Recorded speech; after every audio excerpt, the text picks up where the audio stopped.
দামি দামি সুন্দর সুন্দর কিছু ঘোড়া ছিল আল্লাহ পয়গম্বর সুলাইমান আলাইহিস সালামের বাহন। একদিন তিনি তার সুন্দর ঘোড়াগুলি তিনি পরিদর্শন করেন, দেখতেছেন। ওই দেখতে দেখতে দেখতে দেখতে তার সূর্য ডুবে গেল, আসরের নামাজটা কাজা হয়ে গেল। তিনি হঠাৎ করে চৈতন্য ফিরে এলো। হায়, আমি দুনিয়ার আসবাব, আমার দুনিয়ার আসবাব, দুনিয়ার সম্মানের পিছনে পড়ে আমি তো আমার মালিককে ভুলে গেলাম। আসরের ওয়াক্ত চলে গেল, সূর্য ডুবে গেল, সিজদায় পড়ে কান্দেন, মালিক ভুল হয়ে গেছে, মালিক ভুল হয়ে গেছে। এর তওবাতান সুলাইমান আলাইহিস সালাম তিনি ওয়াদা করলেন, কথা বললেন না, যে ঘোড়ার কারণে আমার নামাজ কাজা হয়ে গেল, এই ঘোড়া আমি রাখবো না। গোসা করে তিনি ঘোড়ার পাগুলি কেটে দিলেন। আল্লাহ পাক রব্বুল আলামিন খুশি হয়ে বলতেছেন, রে সুলাইমান, আমি তোমার এই আচরণে খুশি। তুমি তোমার ভুল বুঝতে পেরেছ, আর আমার মহব্বত তোমার কাছে বড় প্রমাণ দিয়েছ। অতএব না, আজ থেকে আর তোমার বাহন ঘোড়া লাগবে না। আমি আজকে থেকে তোমার বাহন বাতাসকে অনুগত করে দিলাম। বাতাস যেখানেই তুমি যেতে চাও, যেদিকেই যেতে চাও, বাতাসকে আদেশ করবে, বাতাস তোমাকে নিয়ে যাবে, বাতাস তোমাকে সেখানে পৌঁছায় দিবে। জন্যই সুলাইমান আলাইহিস সালাম বাতাসের মাধ্যমে তিনি পৃথিবীর এক প্রান্ত থেকে অন্য প্রান্তে পৌঁছে যেতেন। আমার ভাইরা বন্ধুরা, একটু মনোযোগ দিয়ে খেয়াল করে শুনুন। আল্লাহ পাক রব্বুল আলামিন একটা সিংহাসন তখতারে দান করেছিলেন, তখত, যেটাকে সুলাইমানি তখত বলা হয়। তাফসীরের কিতাবের ভিতরে লিখেন 2 ফরসখ মানে 4 বর্গ মাইল ছিল লম্বা। এত বড় একটি তখত, সুলাইমান নবী ওই তখতের উপরে বসতেন। সেখানে তার রাজ দরবারে মন্ত্রী পরিষদ বসত, সৈন্য সামন্ত তিনি নিতেন, পরিবার পরিজনকেও তিনি ওই তখতে বসাইতেন। এরপরে নবী যেখানেই যেতে চান, সফর সঙ্গীদের সাথে নিয়ে তিনি সফরে বের হয়ে যেতেন। কিন্তু উপরে কিছু ছিল না, উপরে ওনাদেরকে ছায়া দিত, এই তখতের ছায়া দিত পাখিরা, ডানা মেলে মেলে ছায়া দিত। এজন্যই আল্লাহর পয়গম্বর সাইয়্যিদুনা সুলাইমান আলাইহিস সালাম যদি তার গায়ে কোনো রৌদ্র লাগতো, তবেই তিনি বুঝে ফেলতেন ওখানে কোনো পাখি অনুপস্থিত না থাকলেই তো, কোনো একটা পাখি অনুপস্থিত থাকলেই তো সূর্যের আলো এই দিক দিয়ে ঢুকবে। বুঝে ফেলতেন কেউ অনুপস্থিত রয়েছে, বিদায় সূর্যের আলো ঢুকেছে। আল্লাহর পয়গম্বর সাইয়্যিদুনা সুলাইমান আলাইহিস সালাম তিনি একদা পৃথিবীর দক্ষিণাঞ্চল সফর করার নিয়ত করে মিশর থেকে বের হলেন। সুলাইমান আলাইহিস সালামের রাজধানী ছিল সিরিয়া। সুলাইমান আলাইহিস সালামের রাজধানী ছিল সিরিয়া। একদিন তিনি পৃথিবীর দক্ষিণাঞ্চল সফরের উদ্দেশ্যে বের হবেন। ওনার সিংহাসনের সব ব্যবস্থা ছিল, ওনার এই তখতের সবকিছুর ব্যবস্থা ছিল, ছিল না শুধুমাত্র পানির। আর এই পানির সন্ধান দিত হুদহুদ পাখি। এজন্য হুদহুদ পাখিকে উনি খুব কাছে রাখতেন। মরু অঞ্চল, পানির প্রয়োজন, ওই হুদহুদ পাখিটাকে আল্লাহ পাক এতটা শক্তি দান করেছিলেন, তার টুট জমিনে লাগায়া পাতালের পানির খবর নিতে পারত। আর তখনই আল্লাহর পয়গম্বর দেও দানবের দ্বারা মাটি খুঁড়ে সেখান থেকে পানি বের করে অল্প সময়ের ভিতরে তারা পানির হাজত শেষ করতেন। আল্লাহর পয়গম্বর সাইয়্যিদুনা সুলাইমান আলাইহিস সালাম বের হলেন, সফরে বের হলেন। প্রথমে আসলেন তায়েফ, মক্কা নগরীর পাশে তায়েফ। তায়েফের জমিনে তিনি নামলেন, এখানে কিছু অবস্থান করলেন। তারপরে মক্কা নগরীতে ঢুকলেন, সেখানেও কয়েকদিন অবস্থান করলেন। সুলাইমান আলাইহিস সালাম মক্কার মানুষকে আমার নবী, রহমতের নবী, মায়ার নবীর আগমনের সুসংবাদটাও তিনি দিলেন। এরপরে সুলাইমান আলাইহিস সালাম তিনি আবার সফরে বের হলেন। ভাইয়েরা বন্ধুরা, আবার তিনি সফরে বের হলেন। ইয়ামেনের সানা এলাকায় গেলেন। সেখানে তিনি দেখতে পেলেন বড় সুন্দর এলাকাটা, বড় ভালো লাগলো। তিনি সিংহাসন নিয়ে সেখানে নামলেন, নাইমে একটু বিশ্রাম নিলেন। নামাজ পড়বেন, ওযু করবেন, একটু বিশ্রাম নিবেন।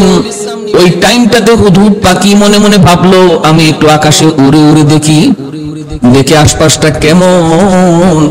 হুদহুদ পাখি একটু আকাশে উড়লো, উইরা সে উড়তেছে। হঠাৎ করে নজরে পড়ল দূরে একটা বিশাল সাম্রাজ্য দেখা যায়। ওই হুদহুদ পাখির নজরে পড়লো বিলকিস রানীর রাজ্য নজরে পড়লো। দেখার ভিতরে এসে দেখতে পেল একটা অচিন হুদহুদ পাখি তার সাথে সাক্ষাৎ করলো। আকাশে আর একটা হুদহুদ পাখির সাথে তার সাক্ষাৎ হয়ে গেল।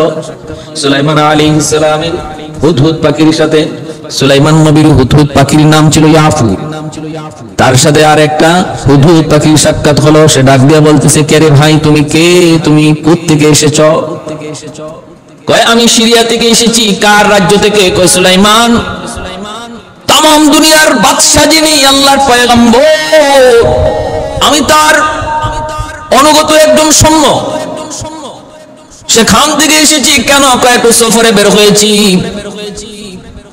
ওই অচিন হুদহুদ পাখিটাও বলতেছে, আমিও একটা সাম্রাজ্যে বসবাস করি, আমার রাজ্যের রানী হলেন বিশ্ব সুন্দরী রানী বিলকিস। কোথায়? ওই যে দেখো, ইয়ামেনের মাআরিব অঞ্চলের তিনি একজন রানী। এই কথা বললেই রানী বিলকিসের হুদহুদ বলতেছে, ভাই চল না, একটু চল, আমার রানীর সাম্রাজ্য বড় সুন্দর, একটু দেখে এসো, ঘুরে এসো, চলো তোমার একটু ঘুরে ঘুরে দেখাবো। সুলাইমান আলাইহিস সালামের হুদহুদ পাখি তখন বলেন, আরে ভাই, আমার যাওয়া ঠিক হবে না, নবী যে কোনো মুহূর্তে আমাকে ডাকবেন, কারণ আমার প্রয়োজনটা খুব বেশি, আমি পাতালের পানির খবর দেই, পানির খবর। এই কথা বলতেই তখন রানী বিলকিসের হুদহুদ বলতেছেন, আরে ভাই, তুমি ভয় পাওয়ার কোনো কারণ নাই, নবী যদি তোমাকে নাও পান, নবী যদি তালাশ করে তোমাকে নাও পান, তুমি যদি আমার রাজ্যের রানীর খবর তোমার রাজাকে দিতে পারো, আমার বিশ্বাস তিনি খুশি হয়ে যাবেন, তিনি খুশি হয়ে যাবেন। চলো একটা নতুন খবর, নতুন দেশের খবর তোমাকে দেই। এই বলে রানী বিলকিসের হুদহুদ সুলাইমান আলাইহিস সালামের হুদহুদকে রানীর রাজ্যে নিয়ে গেল। নিয়ে যা কিছু দেখাইবার দেখাইলো। এইদিকে হযরত সুলাইমান আলাইহিস সালাম হুদহুদ পাখির প্রয়োজন পড়েছে, তিনি তালাশ করে তারে পান না, রাগান্বিত হয়ে গেলেন। হুদহুদ গেল কোথায়, গেল কোথায়, আমার এখন পানির প্রয়োজন। আবার তিনি উপরে তাকায় দেখতেছেন হুদহুদের জায়গাটাই খালি এবং ওই দিক দিয়ে সূর্যের আলো ঢুকতেছে। সুলাইমান আলাইহিস সালাম তিনি তো ক্ষেপে গেলেন।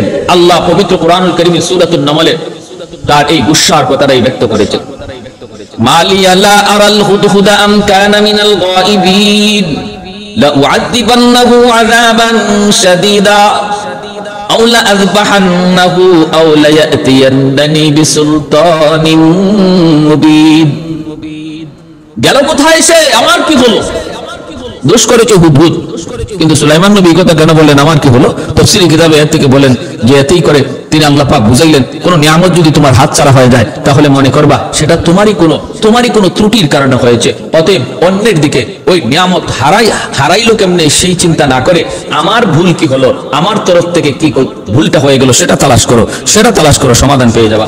প্যারে হাজরিন, সুলাইমান আলাইহিস সালাম যখন খেপে গেলেন তখন ওই অবস্থায় তিনি করলেন কি, সুলাইমান আলাইহিস সালাম তিনি তার খোঁজ নেওয়ার জন্য সবচেয়ে পাখিদের রাজা যেছে পাখিদের রাজাকে তিনি আদেশ করলেন, তাড়াতাড়ি করে বের করো এবং বের করে আমার সামনে হাজির করো, উপযুক্ত প্রমাণ যদি দিতে না পারে তাহলে আমি তারে হত্যা করব। ঈগল পাখিকে আদেশ করলেন। ওই ঈগল পাখি আকাশে উঠতে লাগলো, ওই দেশে তালাশ করতেছে। এরপরে হঠাৎ করে দেখে ওই দিক থেকে ইয়ামেনের মাআরিব যার অপর একটি নাম হলো সাবা, ওই দিক থেকে সুলাইমান আলাইহিস সালামের হুদহুদ পাখি আসতেছে। দেখা মাত্রই তারে গ্রেফতার। হুদহুদ ডাক দিয়ে কয়, ভাই তুমি আমাকে মেরো না, আমাকে হত্যা করো না, আগে আমার কথাটা শোনো। কয় কথা শুনবো পরে, আগে তাড়াতাড়ি চল, নবী বড় গরম। কেন, কোথায় গিয়েছিলি? কয় নবী এতটা ক্ষিপ্ত, তোরে হত্যা করে ফেলবে। হুদহুদ বলতেছে, আমি যদি উপযুক্ত প্রমাণ দিতে পারি কেন গিয়েছিলাম, কোথায় গিয়েছিলাম, নবীকে এমন কিছু বলেন নাই। উপযুক্ত কারণ দর্শাতে না পারলে বলে হ্যাঁ এমনটা বলেছেন, উপযুক্ত কারণ যদি তুমি দর্শাতে না পারো তবে তোমাকে তিনি হত্যা করবেন। হুদহুদ বলে ঠিক আছে তাহলে চলো, আমার বিশ্বাস নবী আমাকে হত্যা করবেন না, কারণ আমি উপযুক্ত কারণ সঙ্গে করে এনেছি। আল্লাহর নবীর সামনে হুদহুদ পাখি এসে দাঁড়ালো। এরপরে নবী বলতেছেন, বলো ঘটনা কি, তুমি কোথায় গিয়েছিলে, কেন তুমি অনুপস্থিত ছিলে, তুমি তোমার পাখির রাজা ঈগলকে কেন তুমি জিজ্ঞেস করে যাও নাই, তারে কেন তুমি খবর দিয়ে যাও নাই? তখন সে বলতেছে, নবী গো, আমি এমন এক দেশের খবর জানি যে দেশের খবর আপনি নিজেও জানেন না, জানার কথাও না। পানির খবর জানি, যেই খবর আপনি জানেন না, আপনার কাছে নাই, এমন এক খবর আমি জানি। আল্লাহ নবী সুলাইমান তিনি বলতেছেন, কি খবর, তাড়াতাড়ি বলো, কি খবর তুমি তাড়াতাড়ি বলো। কাইফা মাকাসা গায়রা বাঈদিন ফাকালা আহাততু বিমা লাম তুহিত বিহি ওয়া জিতুকা মিন সাবাইন বিনাবাইন ইয়াকিন। কি খবর, কই ইন্নী ওয়াজাদতু ইমরাআতান, আমি ওই রাজ্যে পেয়েছি একজন রানীকে, এমন সুন্দরী রানী নবী গো আমি জীবনে কোনোদিন দেখি নাই এত সুন্দরী রানী। তামলিকুহুম, সে রাজত্ব করে, ওয়া উতিয়াত মিন কুল্লি শাইইন ওয়া লাহা আরশুন আযীম, ধনী বনে জনে কোনো দিক দিয়ে তার কম নাই, সর্বদিক দিয়ে প্রাচুর্যতা, নিয়ামতের কোনো অভাব নাই, সর্বদিক দিয়ে আমি তার মধ্যে প্রাচুর্যতা পেয়েছি। ধনের দিক দিয়ে যেন কোনো কমতি নাই, জনের দিক দিয়ে কমতি নাই, শক্তির দিক দিয়ে কমতি নাই।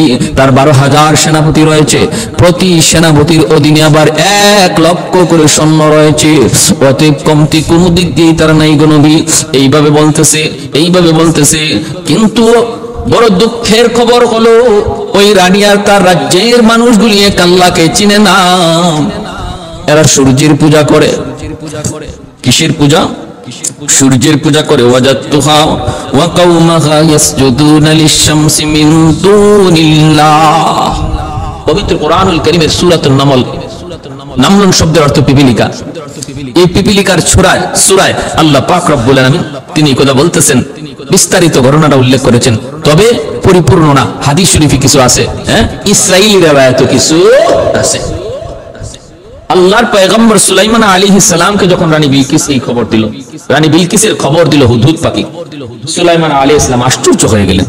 কয় কি, তামাম দুনিয়ার বাদশা আমি, আর আমার বাদশাহীর ভিতরে এক অঞ্চলে আবার বাদশাহী করে এক রানী, তাও তারা সূর্যের পূজা করে, আল্লাহকে চিনে না।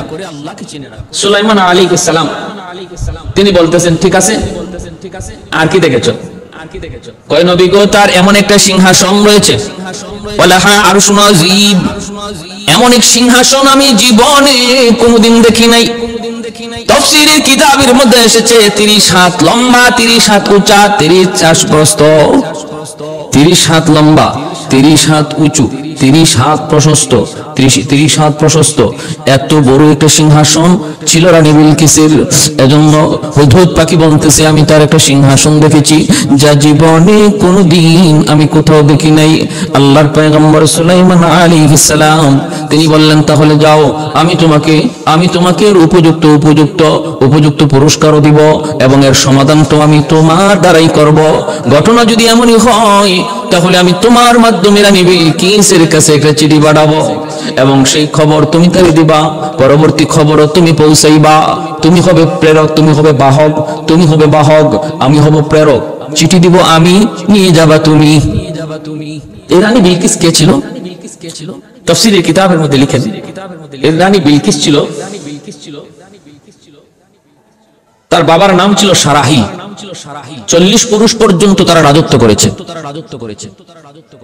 অতএব রাজ পরিবারের মেয়ে হলো রানী বিলকিস। কোন পরিবারের? রাজ পরিবারের। এই সারাহিলের কোনো সন্তান ছিল না, একমাত্র সন্তান রানী বিলকিস। এজন্য সারাহিলের মৃত্যুর পর বাদশা কে হবে, রাজা কে হবে, এই নিয়ে যখন মন্ত্রী পরিষদে আলোচনা উঠলো, অধিকাংশের মত হলো তার মেয়ে রানী, তার মেয়ে বিলকিসকে আমরা সিংহাসনে বসাবো।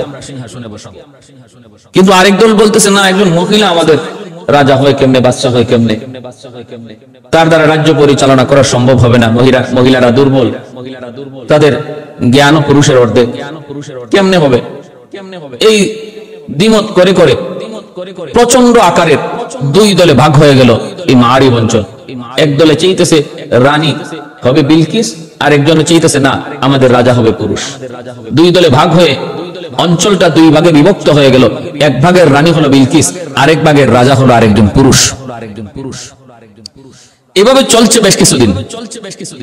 কিন্তু রানী তো রাজ পরিবারের মেয়ে, রাজ্য পরিচালনা করার তার যে অভিজ্ঞতা, সব মিলায়া তার রাজ্য পরিচালনারাই সুষ্ঠু হচ্ছে এবং দিন দিন উন্নত হচ্ছে। প্রচুর কাজ করলো রানী তার দেশে। পবিত্র কোরআনুল কারীমের সাইল আল আরাম বলতে যে ওই বাঁধ আছে, দুই পাহাড়ের মাঝখানে বাঁধ বেঁধেছিলেন রানী। এই বাঁধের দ্বারা বৃষ্টির পানি তিনি জমায়ে রাখতেন আর সাগরের নোনা পানি থেকে তার অঞ্চলকে মুক্ত রাখতেন।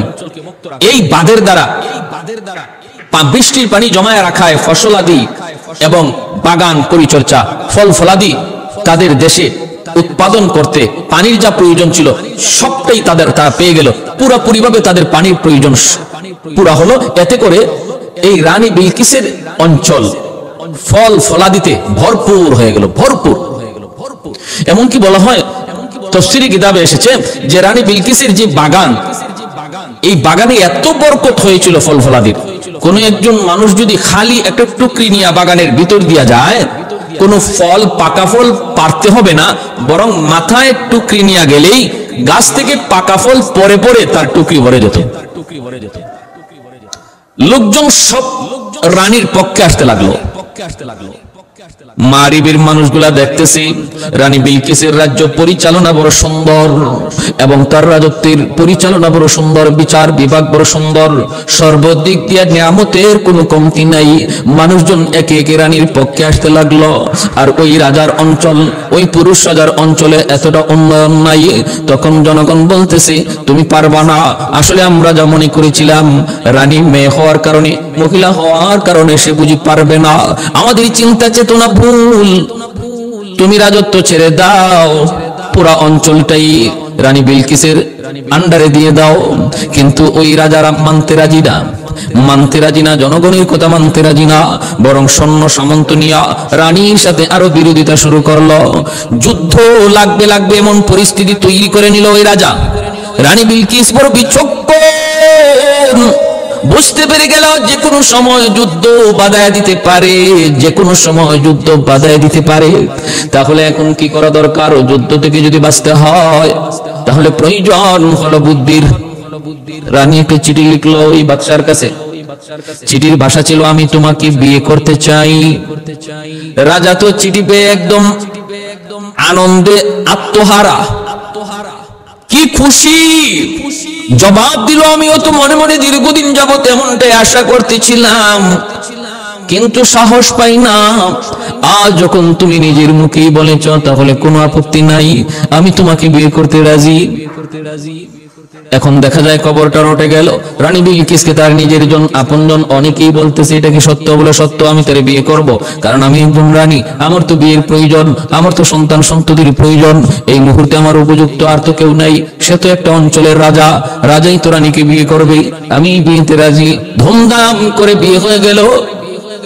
বাসর রাত, সব ধরনের পানীয়ের ব্যবস্থা করা হলো। তখনকার সময় এটা সাধারণ নিয়ম, যত প্রকারের মদ, যত প্রকারের নেশা, সবকিছুর আয়োজন করা হলো। রানী বিলকিস সে তো একটা উদ্দেশ্য নিয়ে বিয়ে করেছে। ওই বাসর রাতে রানী রাজারে খুব ইচ্ছা মতো ভরপুর মদ পান করাইলো, বেশি পরিমাণে মদ পান করাইলো ওই বাচ্চারে। এতটা মদ পান করাইলো রানী বিলকিস, এতে করে সে বেহুশ হয়ে গেল, অজ্ঞান হয়ে গেল।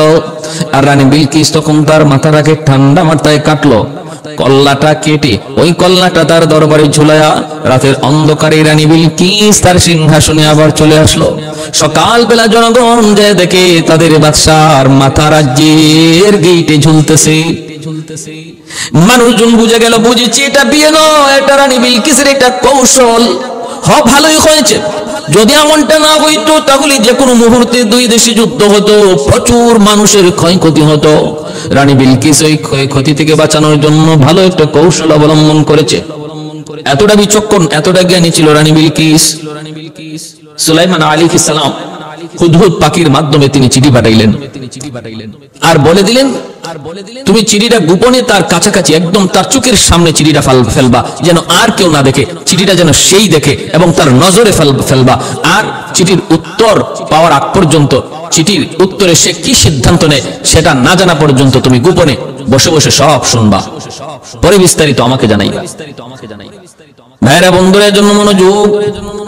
রানী বিলকিস একটা সিংহাসন, এই সিংহাসনটা তার খাস কামরায়, খাস কামরার ভিতরে এতটা আবদ্ধ, একটা জানালা সে সর্বদা খোলা রাখতো, কারণ ওই জানালা দিয়ে সূর্যের আলো ঢুকবে, আর যখনই সূর্যের আলো ঢুকবে তখনই সে সূর্যের পূজা করবে। এজন্য ওই জানালাটা ছিল খোলা। হুদহুদ পাখি সুলাইমান নবীর চিঠিটা নিয়ে আসে ওই জানালার মুখে বসে গেল। রানী বিলকিস যখন হঠাৎ করে দেখে কি খবর, তার ঘরে সূর্যের আলো নাই, তাহলে ওই জানালাটা বন্ধ হয়ে গেল নাকি, তাকায় দেখে হয় একটা পাখি ওই জানালায় বসে আছে। কাছে গেল তাড়ানোর জন্য, তখন ওই পাখিটা তার ঠোঁট থেকে চিঠিটা ফালাইয়া দিল। রানী বিলকিস দেখে একটা চিঠি পাখি ফালাইছে, চিঠিটা হাতে নিল, অবাক হয়ে গেল, আমার এত খাস কামরার ভিতরে একটা চিঠি পাঠাইলো কে, আবার সেও পাখির মাধ্যমে। তাহলে চিঠির প্রেরক তো সাধারণ কোন মানুষ হতে পারে না, সাধারণ কোন লোক হতে পারে না। রানী বিলকিস চিঠিটা পেয়ে গেল, চিঠিটা পেয়ে হাতে নিয়ে এসে দেখতে পেল চিঠিটা লিখেছেন সুলাইমান আলাইহিস সালাম। ভাষাটা ছিল এমন, ইন্নাহু মিন সুলাইমান ওয়া ইন্নাহু বিসমিল্লাহির রহমানির রহিম। আমি সুলাইমান আলাইহিস সালামের পক্ষ থেকে চিঠি আর আমার আল্লাহর নামে শুরু করলাম। মর্ম ছিল চিঠির, খুব দ্রুত তুমি আমার কাছে এসে আত্মসমর্পণ করো আর কালেমা পড়ে মুসলমান হও, সূর্যের পূজা ছেড়ে দাও, নতুবা আমি ব্যবস্থা নিব। এই চিঠি পাওয়া মাত্রই রানী বিলকিস মন্ত্রী পরিষদের মিটিং ডাকলো। চিঠি পাওয়া মিটিং ডাকলো, জরুরি মিটিং। রানী বিলকিস এইবার বলতেছে আমার কাছে একটা চিঠি এসেছে, চিঠির ব্যাপারে জরুরি পরামর্শ চাই বলে। কার পক্ষ থেকে? সুলাইমান নবীর পক্ষ থেকে, সুলাইমান আলাইহিস সালামের পক্ষ থেকে আমার কাছে চিঠি এসেছে। কি চিঠির ভাষা? কয় ভাষা হলো আমরা আত্মসমর্পণ করব, কালেমা পড়ে মুসলমান হব, সূর্যের পূজা ছেড়ে দিব, নতুবা তিনি ব্যবস্থা নেবেন। এখন আপনারা পরামর্শ দিন, কি করব আমরা? জবাব কিভাবে দেব? আমরা কি লড়ব নাকি তার কাছে আত্মসমর্পণ করব? ওই সৈন্যদের ভিতরে, মন্ত্রী পরিষদের ভিতরে একজনের নাম ছিল মানজার ছিল ভিতরে রানী বিলকিসের প্রতি দুর্বল। মানজার ছিল ভিতরে দুর্বল। সে তখন নিজের বাহাদুরি দেখানোর জন্য চিৎকার দিয়ে উঠল, রানী কোনকে আপনি? কে আপনাকে চিঠি দিয়েছে? এত বড় সাহস সুলাইমানের, আপনাকে চিঠি দেয়? একটু সুযোগ দেন, উপযুক্ত জবাব আমি দিতে পারবো। আমি মানজার তারে এনে গাছের সাথে ঝুলাইতে পারবো। নাহনু উলু কুওয়াতিন ওয়া উলু বাসিন শাদীদ, আমরা শক্তির দিক দিয়ে কোনো কম না, দুর্বলতা পাওয়ার কোনো সুযোগ নাই, দুর্বল হওয়ার কোনো প্রয়োজন নাই। একটু সুযোগ করে দেন, আমি আমার শক্তি দিয়ে জবাব দিব। আমরা লড়ব, আমরা যুদ্ধ করব, আমরা এর মোকাবেলা করব। প্রয়োজনে সুলাইমানরে গাছের সাথে ঝুলাবো। এমন ভাবে ফাল পারতে লাগলো। রানী বিলকিস তখন বলতেছে, এই মানজার, এত ফাল পারবি না। প্রেরককে ধরা দূরের কথা, আরে বাহককেই তো ধরতে পারলা না। এ তো জানতেন কোন বাহক নয়, পিয়ন তো কোন সাধারণ মানুষ নয়। এই চিঠির পিয়ন হলো এক পাখি। অতএব যে পাখির মাধ্যমে চিঠি পাঠায় সে তোমার আমার মতো সাধারণ কোন মানুষ নয়। এত ফাল পাইরো না, এত লাফাও কেন? আগে চিঠির ভাষাটা পড়ি, চিঠির উদ্দেশ্যটা বুঝি, তারপরে মোরা পরামর্শ নেই। নীরব হয়ে গেল রাজদরবার, মন্ত্রী পরিষদ নীরব হয়ে গেল। এইবার রানী বলতেছে, আমি একটা বুদ্ধি নিয়েছি মাথায়। বলে কি? আমি একটু পরীক্ষা করে দেখবো ইনি নবী নাকি শুধু বাদশাহ, ইনি বাদশাহ নাকি নবী, এটা প্রমাণ করার জন্য আমি একটা পরীক্ষা করব। যদি প্রমাণ হয় ইনি শুধু নবী, ইনি নবী ও বাদশাহ, তাহলে ওনার সাথে আমাদের বিরোধিতা করে মোকাবেলা করে কোনো লাভ হবে না। নবীদের সাথে মোকাবেলা সেটা নবীর সাথে নয়, সেটা হয়ে যায় আল্লাহর সাথে। অতএব না এমনটা করা ঠিক হবে না। আগে আমি পরীক্ষা করে দেখি, যদি আমার পরীক্ষায় ইনি ফেল করে, প্রমাণ যদি হয় ইনি শুধুমাত্র বাদশাহ নবী না, তবে আমরা যুদ্ধ করার মোকাবেলা করার সাহস করব। কত বুদ্ধিমতী নারী, চিন্তা চেতনা কত ভালো। হ্যাঁ, তিনি যদি নবী হন তার মোকাবেলা করে কোনো লাভ নাই, কারণ নবীরা নিজের ক্ষমতায় চলে না, তারা আল্লাহর ক্ষমতা লিয়ে চলে। অতএব তার সাথে আমাদের মোকাবেলা করে কোনো লাভ হবে না, পারবো না। ভাইরা বন্ধুরা, তো তাহলে কিভাবে পরীক্ষা নিবা? পরীক্ষা নেওয়ার সুরত হলো আমি তার কাছে কিছু হাদিয়া পাঠাবো। এই হাদিয়া যদি ইনি গ্রহণ করে তাহলে বোঝা গেল ইনি শুধু বাদশাহ নবী না। আর হাদিয়া যদি গ্রহণ না করে তাহলে বোঝা যাবে দুনিয়ার প্রতি বিন্দু পরিমাণ তার কোনো লোভ নাই, লালসা নাই, ইনি আল্লাহর পক্ষ থেকে প্রেরিত রাসূল এবং নবী। যদি এমনটাই প্রমাণিত হয় তখন তার কাছে আত্মসমর্পণ করা ছাড়া আমাদের আর কোনো পথ নাই। ভাইরা বন্ধুরা, এই বইলে একটা সে চিঠি লিখলো, হাদিয়া পাঠাইলো, হাদিয়া। আর যখন মানজার চলে আসবে আর বলতেছে, মানজার সব খবর কিন্তু হুদহুদ পাখি আড়ালে থেকে থেকে শুনতেছে, দেখতেছে। রাজ্যের পরামর্শ সবার সমস্ত কথাগুলি হুদহুদ পাখি সে শুনতেছে। ওই অবস্থায় রানী বিলকিস বলতেছে, একটা পাথর রয়েছে আমার কাছে, পাথর, এই পাথরটা তুমি নিয়ে যাবা। মানজার, ওটা বড় দামি পাথর, পাথরের ভিতরে রয়েছে একটা ছিদ্র, পাথরের ভিতরে আছে একটা ছিদ্র, আঁকা বাঁকা ছিদ্র। এই ছিদ্রটা দিয়া একটা সুতা কেউ ঢুকাইতে পারে না। তুমি সুলাইমান নবীকে বলবা তিনি যেন এই পাথরটার মধ্যে একটা সুতা লাগায় দেন। আমার মনের বড় শখ, আমি ওই পাথরটা গলায় মালা হিসাবে পরব। নাও পাথরটা নিয়ে যাও, আর কারো কাছে পাথরটা দিবা না, সোজা সুলাইমান নবীর কাছে। আর নিয়ে যাও 1000 ইট প্যাকেট করে তোমরা হাদিয়া নিয়ে যাও। মূলত হাদিয়া তো না, এটা ছিল তার পরীক্ষা। হাদিয়া তো না ছিল এটা তার ঘুষ, হাদিয়া তো না ছিল এটা সুলাইমান নবীকে কিনা। হুদহুদ পাখি এসে জানাই দিল, নবী গো, রানী বিলকিস আপনার কাছে হাদিয়া পাঠাইতেছে। বলে হাদিয়া বলে কিসের? 1000 ইট প্যাকেট, স্বর্ণের ইট। আল্লাহর পয়গম্বর সুলাইমান মনে মনে বলতেছেন, রানী তুমি আমাকে ভুল বুঝেছো, আমার চিঠির মর্ম তুমি ভুল নিয়েছো। সুলাইমানকে কিনা যায় না। আমাদের সমাজে ছেলে কিনা যায় যৌতুকের দাবি করে। যেই সন্তান, যেই ছেলে সে তারে তো মেয়ের বাবা কিনে নেয়। কোনো ছেলেকে হুন্ডা দ্বারা কিনে, কোনো ছেলেকে এরকম ভাবে 5 লক্ষ 10 লক্ষ টাকা দিয়ে কিনে। আসেনি না যৌতুকের দ্বারা আমাদের সমাজে কেনা বেচা হয়নি না হয় না, ছেলে মেয়ে কেনা বেচা হয়নি না হয় না বলে হয়। এর দ্বারা কি হয়? সমাজে শান্তি বাড়ে না অশান্তি বাড়ে? অশান্তি। যৌতুক নেওয়া হালাল না হারাম? হারাম। যৌতুক খাওয়া আর শুয়োরের গোশত খাওয়া সমান। শুয়োরের গোশত খাওয়া যেমন হারাম, যৌতুক খাওয়া তেমন হারাম, বিন্দু পরিমাণ কোনো কম নাই। এবার আপনি যৌতুক প্রকাশ্যে খান আর ঘুরাইয়া খান। কিছু কিছু ছেলের বাবা আছে যৌতুক ঘুরায় খায়, নিজে কয় না, আরেকজন দিয়া কয় আমি তো চাই নাই, আমারে দিতেছে। যত কৌশলী করেন না কেন, মেয়ের বাবাকে চাপ দিয়া, মেয়ের বাবার কাছ থেকে দাবি কইরা কোনো জিনিস আদায় করার নামই হলো যৌতুক। আর যদি সে খুশি মনে, কোনো দাবি দাবা নাই, খুশি মনে সে কিছু দেয়া যায়, সেটা উপহার। এটা আল্লাহ নবীও দিচ্ছেন। নবী তার মেয়ের খাতুনে জান্নাত ফাতেমা রাদিয়াল্লাহু তাআলা আনহার বিয়েতে আল্লাহর নবী খুশি খুশি দিয়েছেন। প্যারে হাজিরিন, সেদিকে আমার উদ্দেশ্য না, বলা উদ্দেশ্য, সুলাইমান আলাইহিস সালামকে 1000 স্বর্ণের ইট দিয়ে রানী বিলকিস কিনতে চাইল।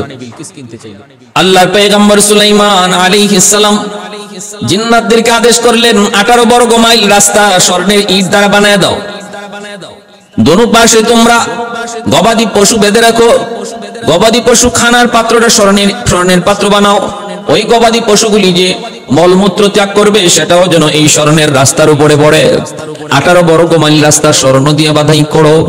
যেই দিক দিয়ে মানজার আসতেছে, যেই দিক দিয়ে রানী বিলকিসের এই হাদিয়া নিয়ে আসতেছে, ওই রাস্তাটা 18 বর্গ মাইল পর্যন্ত স্বর্ণ দিয়ে বাধাই করে ফেললো জিন্নাতরা অল্প সময়ের ভিতরে, অল্প টাইমের ভিতরে। ভাইরা বন্ধুরা, আর নবী বলতেছেন 1000 স্বর্ণের ইট ওদের সাথে আছে। অতএব যেই জায়গায় ইট বিছায় রাখছো ওই ইট বিছানো জায়গাটা থেকে 1000 স্বর্ণ ইট, 1000 স্বর্ণের ইটের জায়গা ফাঁকা রেখে দিবা, যেন ওরা আসার পর ওরা ভয় পেয়ে যায়, ওরা যেন ভয় পেয়ে যায়, এরা যেন ভয় পেয়ে যায়। 1000 স্বর্ণের ইটের জায়গা কেন খালি? হায় আমরা যদি 1000 ইট নিয়ে এখন সামনে যাই, তাহলে তো রাজা সুলাইমান তিনি তো মনে করবেন আমরা ওইখান থেকে ইট চুরি করেছি। অতএব না না, তারা ওখানে হয়তো তাদের ইটগুলো রেখে আসবে। বুদ্ধি কত সুন্দর দেখছো। এই 1000 ইটের জায়গাটা খালি রাখো, ভয়ে ওরা তাদের নিজেদের আনা স্বর্ণের ইট এখানেই রেখে আসবে বলে আমরা যদি এখন এই ইট লইয়া যাই তাহলে আমরা চোর হইতে পারি, কওয়া যায় না। ভাইরা বন্ধুরা, মানজার যখন আসলো, আয়েশা দেখে হাই হাই হাই হাই, রাস্তায় চটক মারে। ঘটনা কি? তামানা খাসা, কিন্তু গভীর ভাবে নজর করে তাকায় দেখে পাথরটা বের করে ঘষা দিয়া দেখি না না, খাঁটি সোনা, খাঁটি সোনা। এইবার মানজার চিন্তা করে গেল, হায় হায় হায়, যেই বাজার রাজার দরবারে রাস্তার স্বর্ণের ডালাই দেয়া করা হয়, আর ওই রাস্তার স্বর্ণের উপরে গবাদি পশু পাখি তারা তাদের মলমূত্র ত্যাগ করে, তাহলে তার দরবারে মাত্র 1000 স্বর্ণের ইট হাদিয়া লয়ে যাওয়া কতটা বোকামি হবে, এটা বোকা ছাড়া কেউ করতে পারে না। মানজার কয় গয় রানী গো, তোমার মতো ফকিন্নি বুঝি আল্লাহর জমিনে কেউ নাই, কারে তুমি কি হাদিয়া দিতেছো? ও রানী বিলকিস, আজকে আমার ইজ্জত যাবে, হওয়া যায় না, আমি আজকে বন্দিও হতে পারি। চিন্তায় পড়ে গেল মানজার, কিন্তু বাহাদুরি দেখাইছিল ওই কইছিল সুলাইমান রে গাছের সাথে জুলাইমু, কিন্তু রানী বিলকিসের ধমকে নীরব হয়ে যায় মানজার। এইবার সামনের দিকে আগায় দেখতে পায়, হায় হায়, এত সুন্দর ইট বিছানো রাস্তা, স্বর্ণের ইট, কিন্তু 1000 স্বর্ণের ইটের জায়গা ফাঁকা। কে নিয়েছে? কয় আমি যদি এখন আমার ইট লয়ে যাই তাহলে রাজা বলবে এই ইট তুমি চুরি করেছো, আমার এত সুন্দর রাস্তার মধ্যে 1000 ইট গেল কোথায়? কই রে, তাড়াতাড়ি এখানে রাখ, তাড়াতাড়ি ইটগুলা এখানে রাখ। কাফেলাকে বলল ইট এখানে রেখে আয়, নাইলে চোর বা শাস্তি হবে। সুলাইমান নবীর দরবারে গেল, কয় না, ফেরত যাওয়া যাবে না, একটু নবীর একটু দেখে যাই, লোকটাকে একটু দেখে যাই। সামনে গেল, যাওয়া মাত্র আল্লাহর পয়গম্বর সুলাইমান আলাইহিস সালাম তারে ডাক দিলেন, মানজার এদিকে আসো। অবাক হয়ে গেল মানজার, জীবনে আমি কোনোদিন সিঁড়ি আসি নাই, কোনোদিন আমি এলাকায় আসি নাই, আমার নাম কেমন করে তিনি জানলেন? আমার নাম কেমন করে তিনি জানলেন? ভয় পেয়ে গেল। সামনে যাওয়া মাত্রই নবী তখন বলতেছেন, মানজার কি খবর? কি খবর? চিঠির মর্ম ভুল বুঝেছে তোমার রানী। ঠিক আছে, তোমার কাছে যে পাথরটা আছে পাথরটা দাও, আমি সুতা ঢুকায় দেই। এই কথা বলতেই মানজারের মাথায় আসমান ভেঙে পড়লো। কি খবর? আমার কাছে যে গোপন পাথর রানী দিয়েছে, যে পাথরের খবর আমি ছাড়া আর রানী ছাড়া কেউ জানে না, এই খবর তিনি জানলেন কেমন করে? বুঝছি সব খবরই আইছে, সব খবর ওনার কাছে আগেই চলে আসছে। তাহলে আমি যে বলছি গাছের সাথে জুলাইমু, এই খবরও বুঝি চলে আসছে। এখন না জানি কি হয়, মনে হয় বিচারটা আমারও হবে, মনে হয় শেষ পর্যায়ে বন্দী হওয়া লাগবে। কাঁপতে শুরু করলো, ভয় পেয়ে গেল। ভয় পাওয়ারই তো কথা, সব খবরই যখন আসলো আমি যা বলেছি এই খবরও তো আসছে। কিন্তু আল্লাহর পয়গম্বর সুলাইমান তাকে তিনি বলতেছেন, তোমরা মেহমানদারি করো, তোমাদের জন্য ওই খাস মহল, সেখানে মেহমানদারির ব্যবস্থা করলেন। তারপরে তিনি তারপরে তার পাঠাইয়া দিলেন, বলেন যাও, যায় তোমরা তোমাদের রানীকে বলো দেরি যেন না করি, অল্প সময়ের ভিতরে সবাই আত্মসমর্পণ করে মুসলমান হয়ে যাও, নতুবা কপালে সিন্নি আছে। বুঝেননি? সিন্নি বুঝলেন মানে মাইর আছে।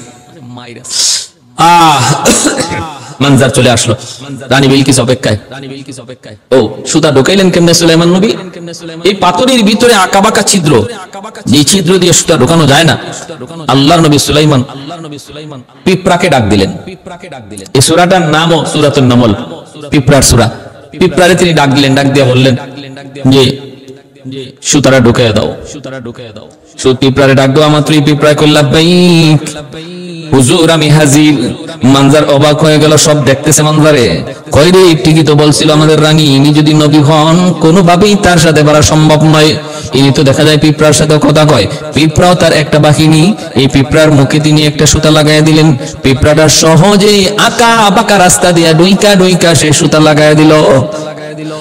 এই সুতা লাগায়া পাথর লইয়া মানজার রানী বিলকিসের কাছে আবার ফিরত আসলো। রানী অপেক্ষায় তার পরিচয় জানতে চায়। ইনি কি শুধু একজন বাদশাহ নাকি আল্লাহর পয়গম্বর? আসা মাত্রই রানী কয়, কিরে মানজার, খবর কি? খবর কি? মানজার কই, খবর কইমু কি, তোমার মতো ফকির নিয়ে আল্লাহর জমিনে কেউ নাই। কই কি হইছে? কয় হাতিয়া ফাটাইছো 1000 স্বর্ণের ইট, আবার প্যাকেটও কইরা, কিন্তু গিয়া দেখি 18 বড় গোমাইল রাস্তার স্বর্ণের বাধাই করা, আবার এর উপরে গরু ছাগল ইট, গরু ছাগল দুম্বা ভেড়া এগুলো পায়খানা প্রস্রাব করে, চেনায় লেদায়, বিন্দু পরিমাণ কোন মূল্য নাই। সামনে যায় দেখি 1000 স্বর্ণের ইটের জায়গা খালি। ডরায়া এখানে নিজের স্বর্ণ ইট রাইখে গেছি, কারণ নাইলে আমাদেরকে চোর বইলা আটকে আমার তো পারে। এত বড় রাজ্য, এত বড় রাজ্য, এত বড় ক্ষমতা আমি দেখেছি তার। আর কি বলেছে? আর কে দেখেছো? আমার পাথর কোথায়? কই নাও তোমার পাথর। কয় সুতা কেমনে লাগাইলো? কই সুতা লাগাইছে পিঁপড়া। কও কি বলে? ওগো রানী, শুধু মানুষ নয়, পিপিলিকা পর্যন্ত তার কথা শুনে তার কথা মতো কাজ করে। পিপিলিকা এই সুতা ঢুকাইয়া দিছে। রানী তখন ভিতরে ভিতরে সুলাইমান নবীর প্রতি দুর্বল হয়ে গেল। দুর্বল হইছে তো হইছে, 100 নাম্বার মহব্বতের চিঠিতে 100 নাম্বার দিয়ে দিল। রানী বিলকিস আল্লাহর নবী সুলাইমান আলাইহিস সালামের মহব্বতে পড়ে গেল। বুঝেন তো? এইবার বলতেছে, মানজার দেরি করে যাবে না, সম্মানী লোকের সম্মান দিতে হয়। এ মানজার, তাড়াতাড়ি প্রস্তুতি গ্রহণ করো, আমি যাব, আত্মসমর্পণ করব, আমরা আল্লাহর গোলামি করব, মুসলমান হয়ে যাব, দেরি করা যাবে না। আর রানী বিলকিস মনে মনে আনন্দিত, মনে হয় আমার স্বপ্নে দেখা রাজকুমারীর সংবাদ আমি পেয়ে গেছি, আমার স্বপ্নে দেখা রাজকুমারীর পরিচয় এবং সন্ধান আমি পেয়ে গেছি। সুলাইমানকে আমি শুধু রাজ্যের সিংহাসনে নয়, আমি আমার মনের সিংহাসনে সুলাইমানকে বসাবো। উলফত মে বরাবর কে ওফা হো কে জফা হো, उल्फत में बराबर के वफा हो के जफा हो, हर चीज में लज्जत खाया गुर दिल में मजा हो, हर चीज में लज्जत खाया गुर दिल में मजा हो। एक चश्मे ज़दम काफिल ज़ा शाहे नबाशी, शायद की निगाही को नदागाह नबाशी, शायद की निगाहे को नदागाह नबाशी। আমার ভাই, রানী বিলকিস সুলাইমান আলাইহিস সালামের দরবারে রওনা দিল। এই খবর হুদহুদ পাখি জানিয়ে দিল যে আসতেছে। কি জন্য? আত্মসমর্পণ করব, আপনার কাছে দুর্বল হয়ে গেছে। সুলাইমান আলাইহিস সালাম দেব দানবকে বলবেন, আমার রাজমহল তোমরা যত পারো, যতটুকু সাধ্য আছে সুন্দর করো, কারণ রানীকে সংবর্ধনা দেওয়া লাগবে, সে একজন সম্মানী, তার জন্য একটা খাস মহল তৈরি করো। মহলের চতুর্দিকে থাকবে পানি, পানির মধ্যে থাকবে মাছ, পানির উপরে তোমরা স্বচ্ছ কাঁচ, এই কাঁচ দিয়ে ঢালাই করবা। এক তাফসীরে কিতাবে এসেছে, একজন দুইজন মানুষ ওনার রাজদরবারেরই, এরা যখন বুঝতে পারছে যে সুলাইমান আলাইহিস সালামের কাছে আসতেছে বিশ্ব সুন্দরী রানী বিলকিস, আর ইনিও রাজ্য সাজাইতেছে, ব্যবসা বেশি ভালো না, মনে হয় দুইজনের মহব্বত হয়ে গেছে, বিয়া শাদী হয়ে যাবে। একজন কয়, আপনি যে রানী বিলকিস বিয়া করতে যাইতেছেন জানেননি? হ্যাঁ, কিন্তু জিনের মাইয়া, হ্যাঁ জিনের মাইয়া, জিনের মেয়ে, অতএব বিয়া করতে একটু বুঝে শুনে কইরেন, মহব্বতে পড়তে একটু বুঝে শুনে কইরেন।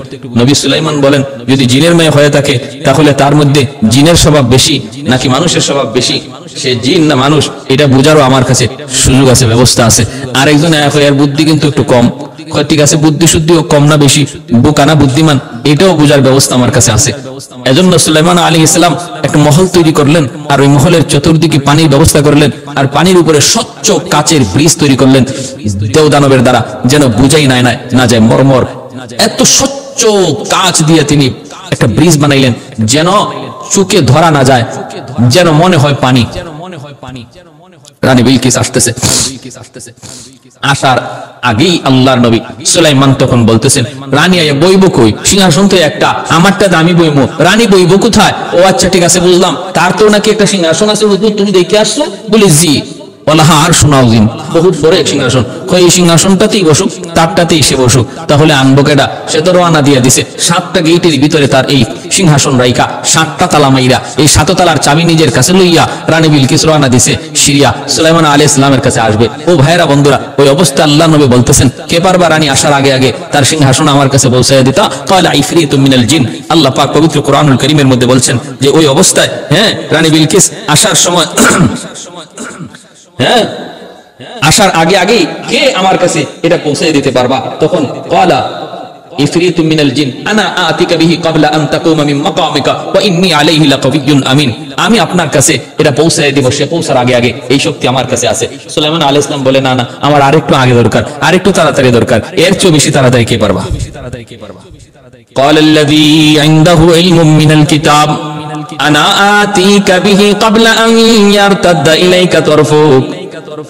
তখনই আল্লাহর নবী সুলাইমান আলাইহিস সালামের দরবারে একজন মানুষ, জিনে কইছে আপনার কাছে রওনা দিয়ে দিছে কাফেলা, সেই কাফেলা আপনার কাছে আসার আগে আগে সিংহাসন পৌঁছে যাবে।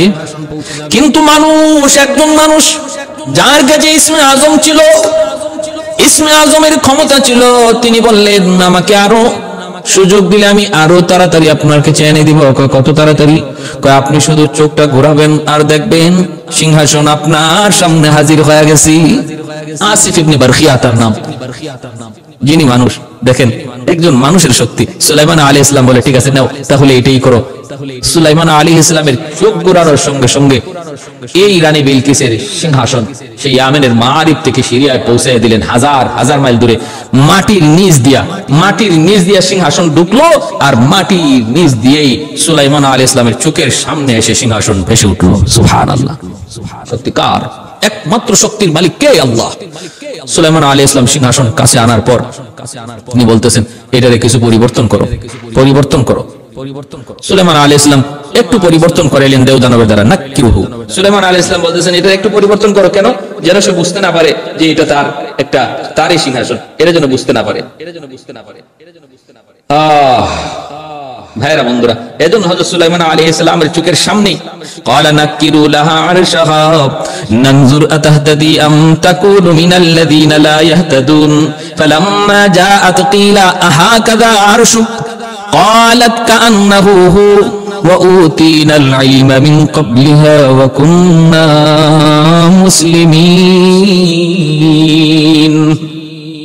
সুলাইমান আলাইহিস সালাম বলতেছেন, বলো তো এই সিংহাসনটা কার? চিনুনি তুমি সিংহাসনটা? এটা কি তোমার? এমনই তো লাগে। পুরা বলতেও পারে না যেটা আমার, এটা তো এমনই লাগে।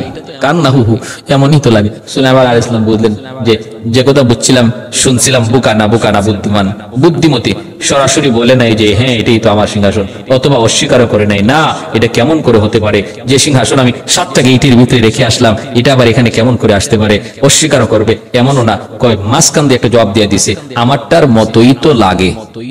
সুলাইমান আলাইহিস সালাম বুঝলেন সে বুদ্ধিমতী।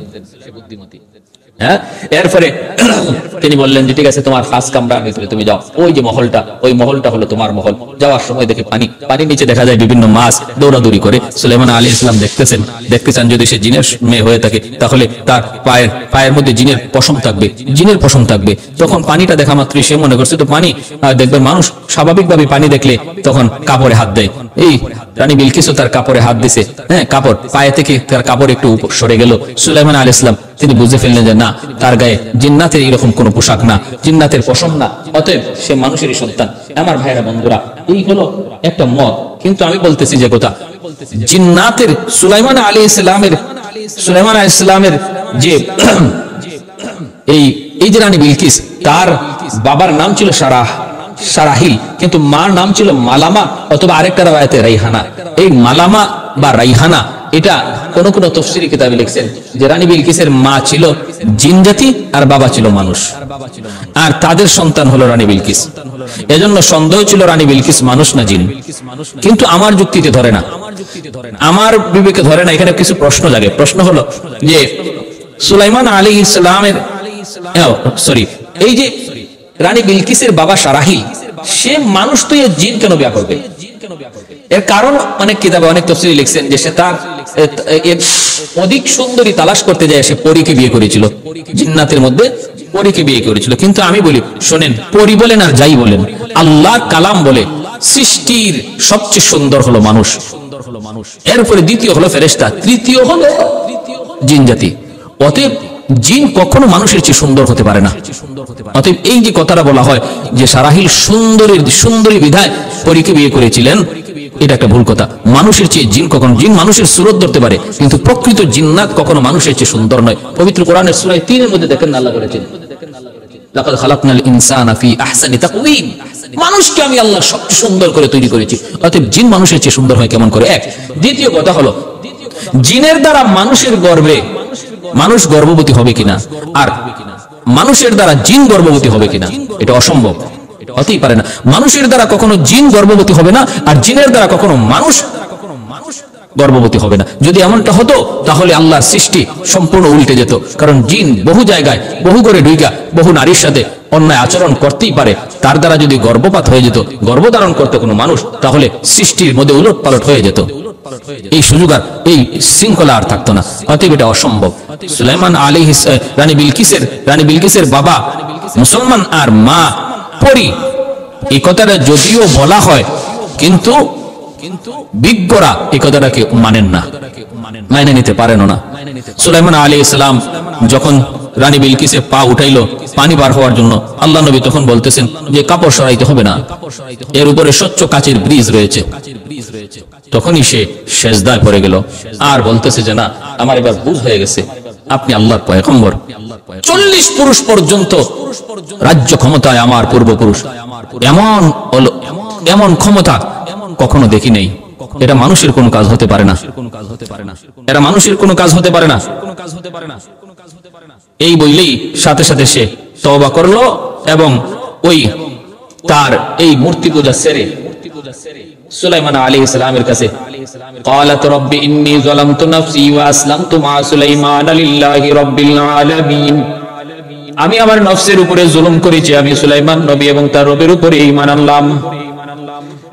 এতটুকু বলি আল্লাহ পাক রব্বুল আলামিন পবিত্র কোরআনের সূরাতুন নামলে সুলাইমান আলাইহিস সালাম এবং রানী বিলকিসের ঘটনাটা আল্লাহ পাক এখানেই সমাপ্ত করলেন। সেই কিতাবে এবং ইসরাঈলের রাওয়ায়াতের মধ্যে আরো বিভিন্ন কথা রয়েছে।